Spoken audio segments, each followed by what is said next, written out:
Support for this program is provided in part by Guido's Fresh Marketplace.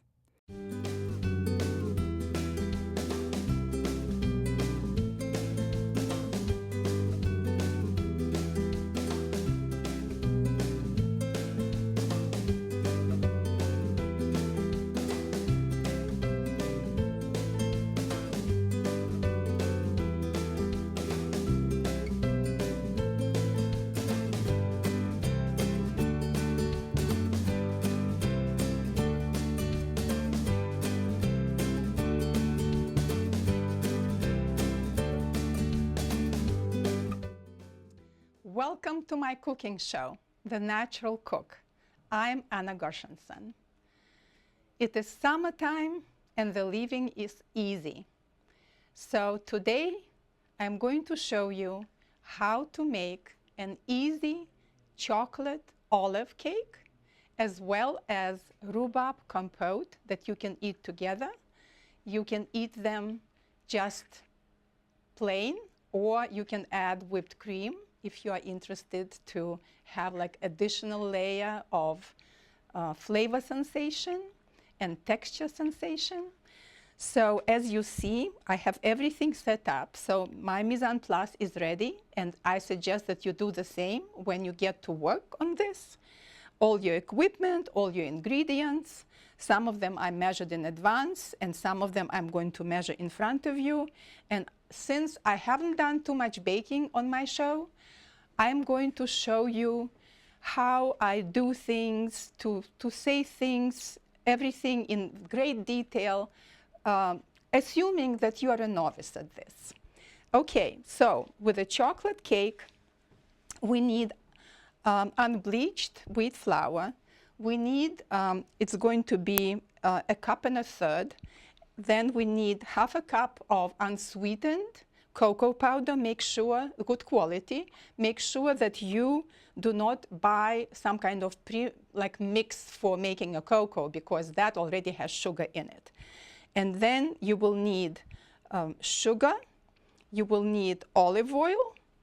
You will need baking soda and salt and eggs.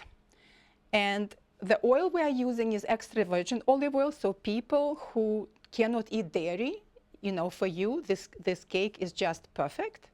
So for eggs, this is the time when you can really sponsor and enjoy the quality of your farmers market. Farmers market are out there, and wonderful, wonderful farmers are treating us with the product of their hard work and their love of soil and rhubarb, which is harbinger of spring, but it's with us for a long time. So let's start with the cake. The eggs, of course, are pastured. So this is wonderful. You know that you are feeding yourself well. So to begin with, we are going to combine the flour with our baking soda. So we are going to add half a teaspoon of baking soda. Make sure that there are no lumps.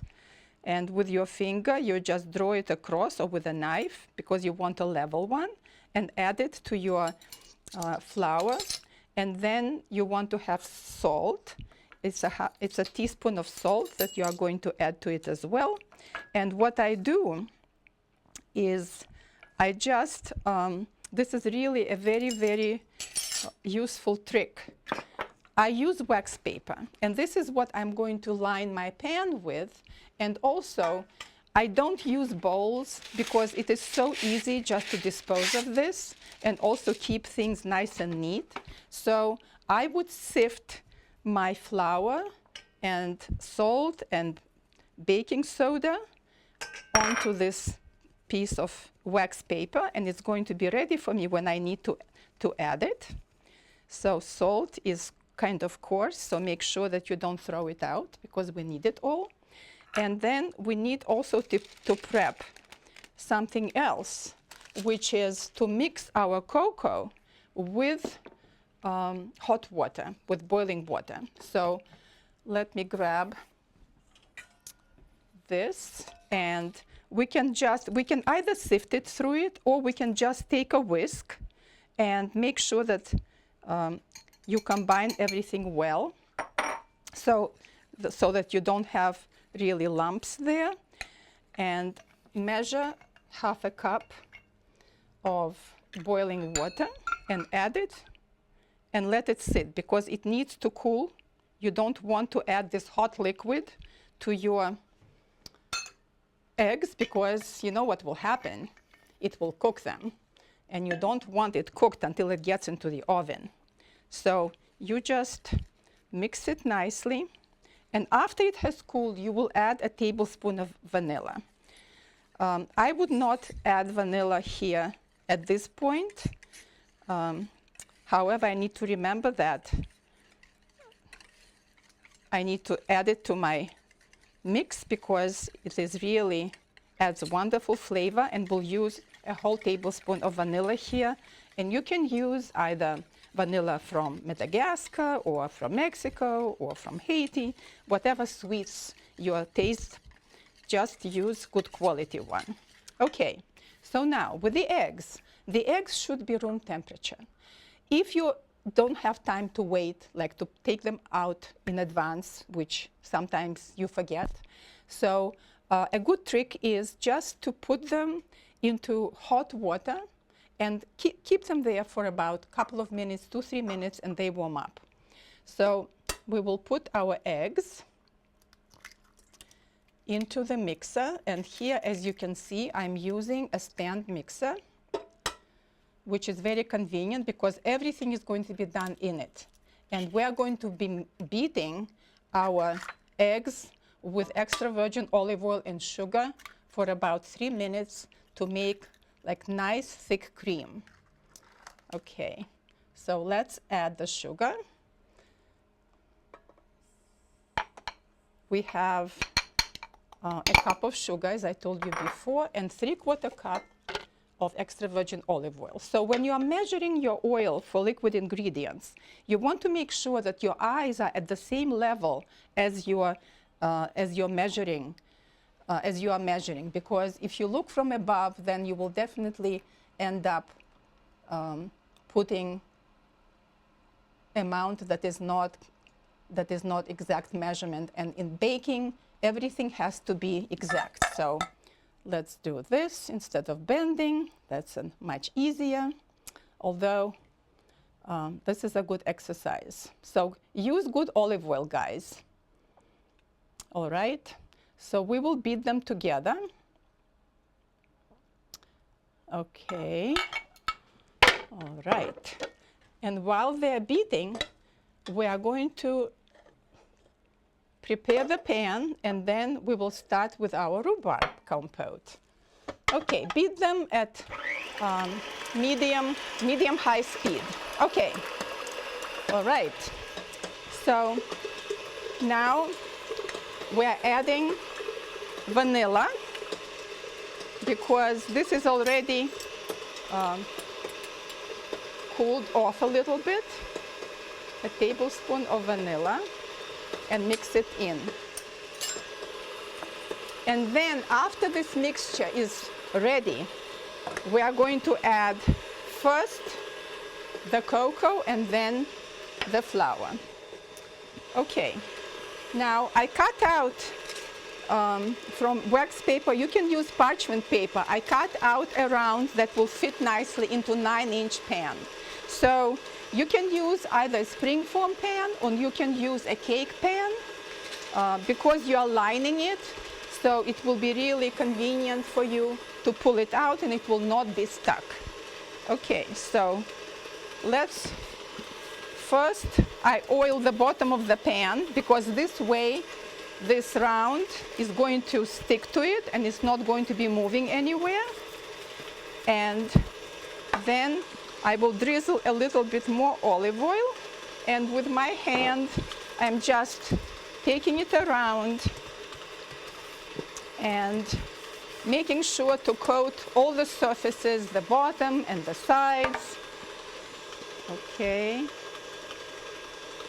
So that your batter doesn't get stuck and when you have to take your cake out, it won't present any difficulty for you. Okay, so this is ready. And now we are going to start prepping our rhubarb. So first of all, look at your rhubarb. See, like this is a thin stalk and this is a thicker stalk. So when you are going to be cooking it and you want it to cook at about the same amount of time, so you want to make sure that they are pretty uniform in size. So what I will be doing is I will be cutting the thicker stalks down lengthwise so that it would be about the same size, because as you can see that this is about half of this. Okay, so our mixture is looking really lovely. It's nice and thick and it's beating about for 3 minutes. And so we have our spatula ready. I'm going to turn it off for now. Our oven is preheated. You always want to preheat your oven, and it's at 325 degrees. So we will lower our temperature and we will add the cocoa liquid. Okay. So after they are combined, okay, the speed is now pretty low, and then we will put it on the lowest speed when we are ready to combine our, to add our flour. Okay, all the good stuff is going in. Okay, and now I'm putting it at the stir level, and I'm going to take my flour that I have sifted and just add it to this mix. Okay.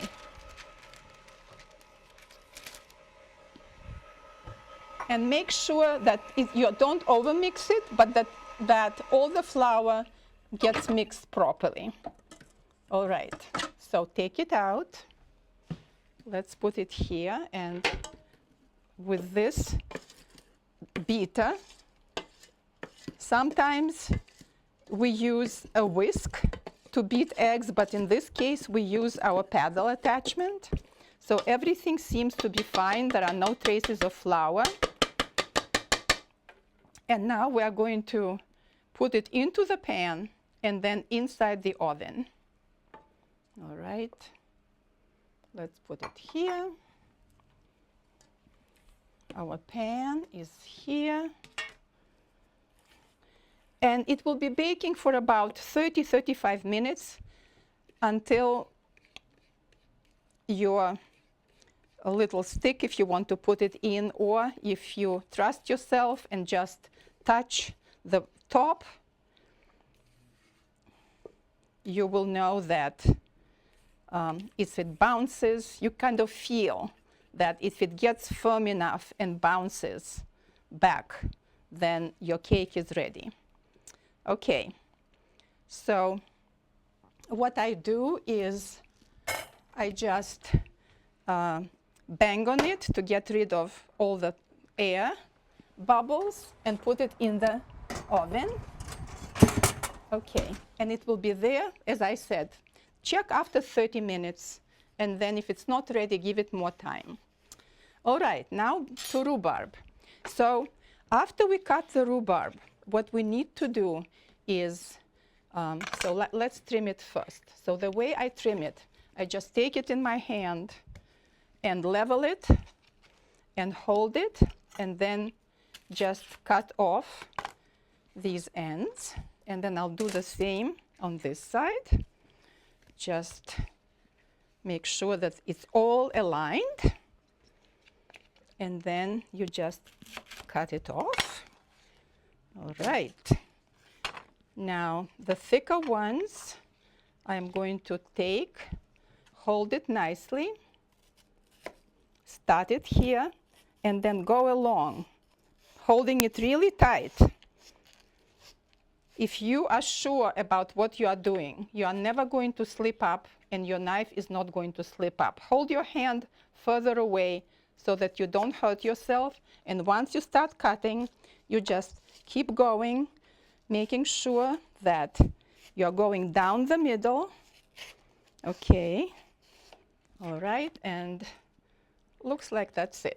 Okay, so you want to get pieces that are about 3/4 inches in size. And the way you will be doing it is, again, you will be putting your finger just about at where 3/4 inches are. Just moving it away. And this is how easy it is to cut it, and very, very fast. So rhubarb is really not a fruit. It is a vegetable. And it came to us from Siberia. The name rhubarb is assigned to the old name of the Volga River, which used to be called Ra. So in Russian, it sounds rabarber, and in English, we call it rhubarb. And this is a wonderful addition to your diet, because believe it or not, rhubarb is good for you. It has a lot of calcium. If you take a cup of milk and a cup of rhubarb, they have equal amount of calcium. It also has vitamin K that allows for the bone formation. So our rhubarb is ready. And at this point, what we are going to do is just put it into a bowl that is going to be big enough for you to toss together the rhubarb with sugar. And what I'm going to do first is you add 1/2 cup to 1/4 cup of sugar to 3/4 cups of sugar. It's up to you how sweet you want it. I go with 1/2 cup because I like it on a tart side. And what I do also is I would add some cardamom, maybe like 1/4 teaspoon or a little bit more than that. And then I like adding a little bit of grated ginger. And I will mix sugar with these spices, and then I will toss the rhubarb together with them. And that way, it's going to get coated, and it's going to get nice flavoring. And then, of course, you always taste when you are cooking something. And that is very true of this compote. All right, so what we'll do is just kind of toss them together. You can do it with your hands, because hands are your best tools. And mix it up. And that way, your sugar becomes very flavored. And that will be distributed very nicely with your rhubarb. Okay. And at the same time, you can use some aromatherapy. You can smell it, and you can smell the ginger and cardamom. And cardamom is my favorite spice. So whenever I can put it in, I do. So now we are going to turn on our stove and start by melting butter. 2 tablespoons of butter goes into this. And you want to use salted butter. However, if you don't have salted butter at home, which usually I don't, then you put sweet butter and then add some salt to it. It's as simple as that. So while your butter is melting, you're going to toss your rhubarb together with the sugar. Okay. So this is a very quick compote. It doesn't really use any thickener. There is no cornstarch that you need to add to thicken it. It just, as it is cooking, it's thickening by itself, and butter helps it a little bit as well. So once the butter is ready, and as you see, I use a wide pot, a wide skillet. And the reason I'm doing it is because while rhubarb is cooking, its juices will be evaporating and thickening. And if you are doing it with a larger surface of operation, then it will be happening faster. And since this is my goal, I want better concentration and as much liquid to evaporate to thicken my compote as I can. So that's why I will be using this nice, heavy skillet. All right. So the butter has melted. we are going to add, I'll increase our heat. It started bubbling just a little bit. I see that it's heated up. I'm going to use here my hands to transfer rhubarb into the skillet and kind of flatten it out to make sure that the rhubarb is touching the surface of the pot. Okay. And now we are going to add Grand Marnier or triple sec. Or if you don't have it, you can use, some kind of other fruity liqueur. We are going to add 2 tablespoons. Okay.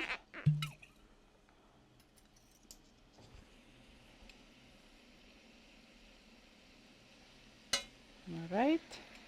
So at this point, you want the rhubarb to be undisturbed for a couple of minutes. Okay. So that it kind of starts cooking, and then after 2 minutes, you will start mixing it, and you will cook it until it starts falling apart. It will only take 10 to 15 minutes, just like I said before. Okay. So I wanted to tell you how easy it is to measure ingredients when you have this wonderful tool like a scale. I used to always measure ingredients by putting into a cup and sifting in advance, making sure that my measurement is exact. But with this, now that I have my scale, I really don't bother anymore because it is so convenient. You just put either a piece of wax paper or your container on top. You put it at the mode that you want it on, like either measuring in ounces or in grams or in pounds, and then you set it on 0, and then you put whatever you need there. And it really saves your time and saves a lot of like messy things. And so I'm doing it with all my ingredients I measured, except of course for like baking powder, baking soda, or salt.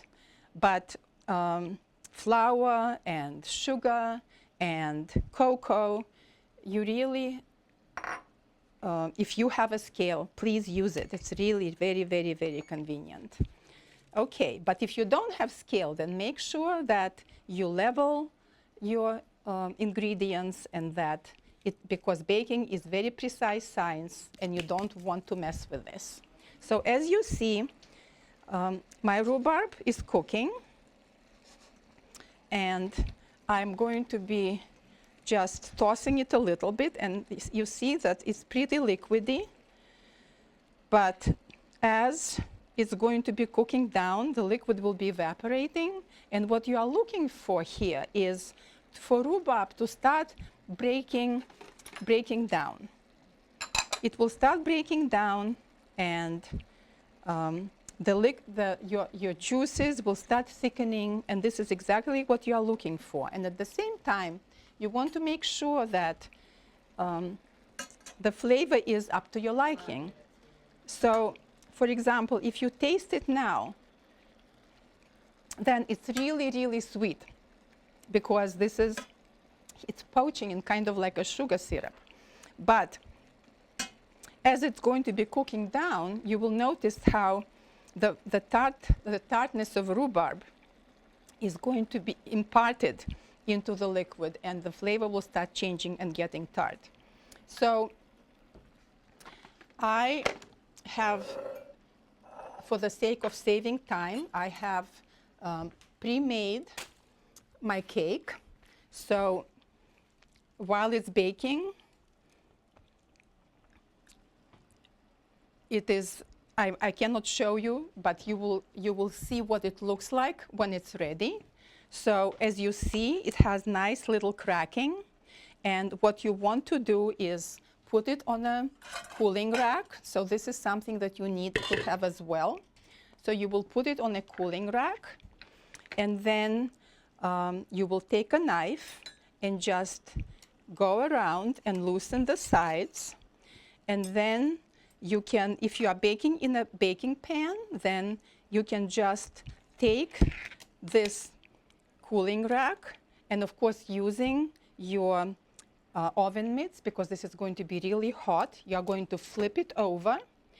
Or if you are using a springform pan, then you can just take it out, open, and loosen a little bit here with a knife. And since you have a piece of parchment or wax paper, you really don't have to worry, it's not going to stick. And then you remove this wax paper,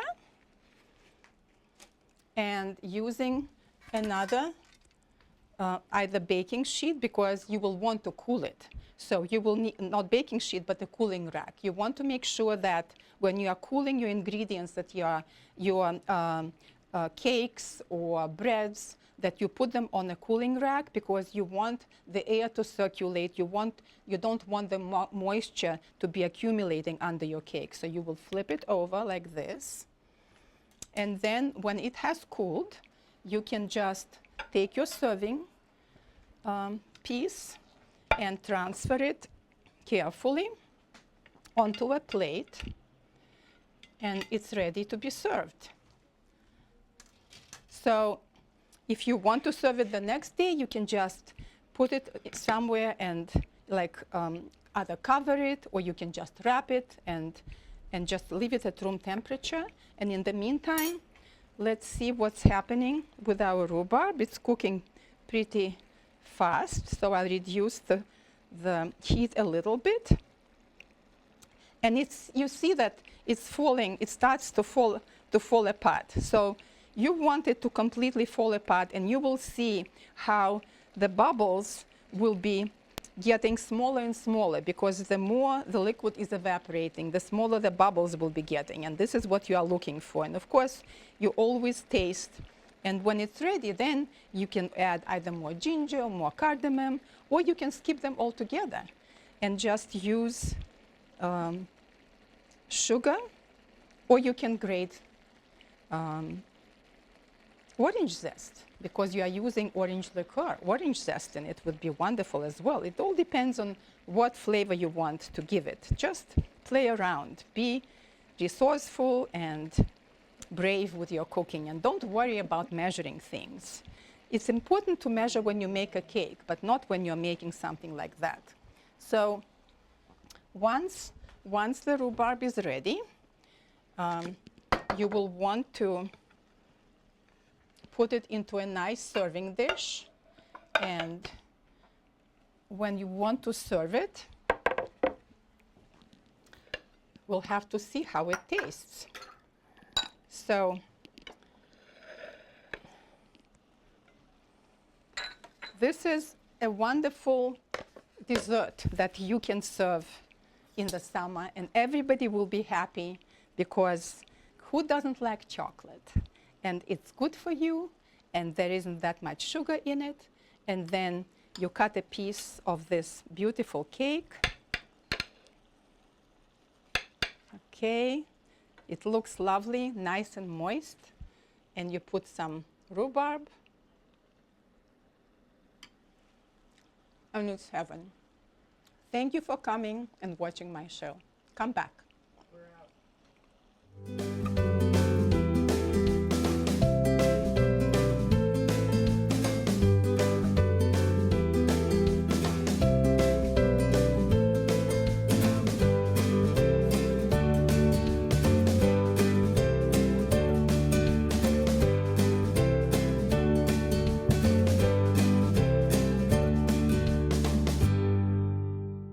Support for this program is provided in part by Guido's Fresh Marketplace.